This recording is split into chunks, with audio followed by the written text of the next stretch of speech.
everybody. Thanks so much for joining us. Today we're going to talk to one of my colleagues who we've been friends, I think, for over 4 years now, Brian Lincer from Internicola Law Firm. He is a franchise attorney, and he's going to answer some basically asked questions, I'll say frequently asked questions that I kind of hound him with and my candidates hound him with. So thank you very much, Brian. I appreciate it. Thanks, Lisa. Thanks for having me. First question I think that is always comes up somewhere in the conversation is that I like my candidates to speak with you a couple of different times.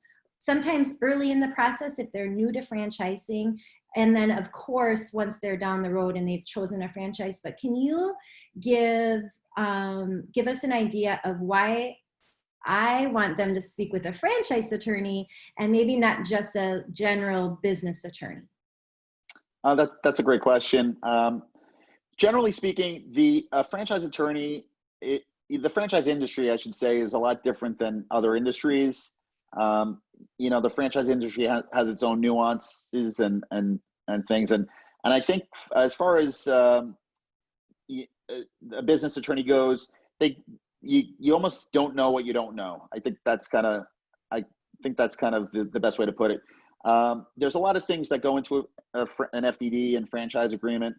And there's a lot of things that are not in a FDD and a franchise agreement. And it's just as important to know the things that aren't in the FDD and franchise agreement that are. So I think from my experience, a business attorney, a real estate attorney, a estate planning attorney, they look at all of the information that's in the FDD and in the franchise agreement itself, but they don't know what's not in there. So we represent over 100 franchisor brands.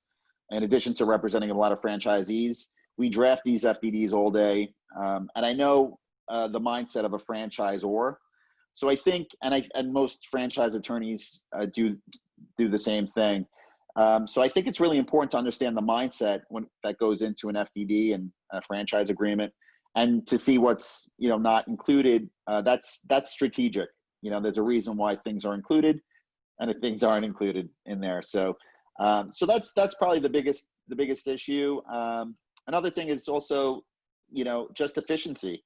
Franchise attorneys are used to FDDs. They're usually 200-300 pages.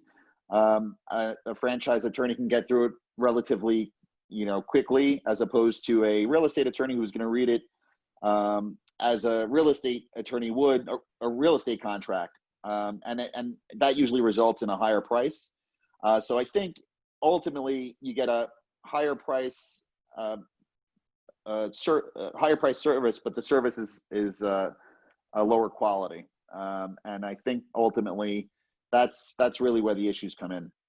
All right, very good. And that's kind of how I explain it too. It's kind of, it's attorneys talking to attorneys. You wouldn't want your divorce attorney talking about your franchise business, and you don't necessarily want your estate planning attorney. Like you guys all have certain specialties and things that and you're used to looking at, and in the end you want the specialty service for what you're dealing with. And so absolutely, I appreciate that it's not just me saying, no, call Brian. It's more than that.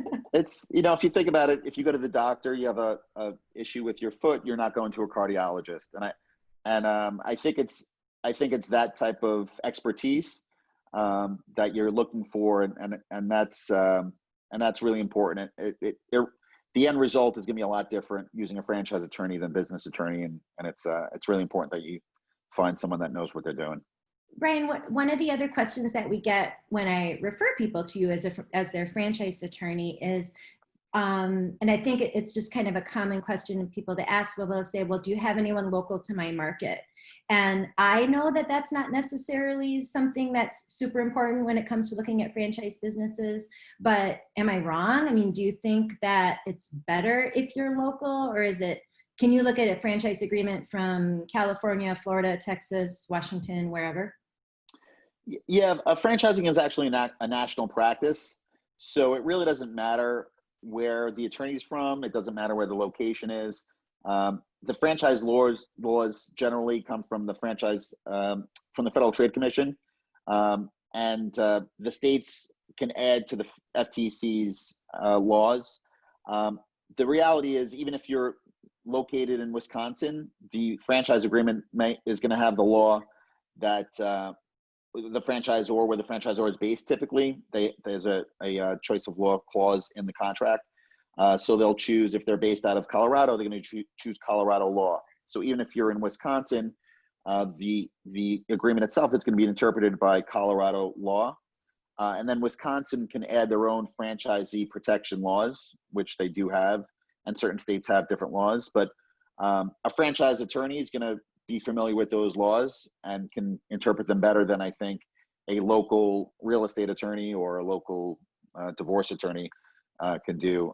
So it's really a national practice. All the franchise firms that you're going to deal with are generally not nationwide, and so there really is no distinction between local attorneys and national attorneys. Okay, very good. Thank you so much. We'll talk to you again soon. Thank you.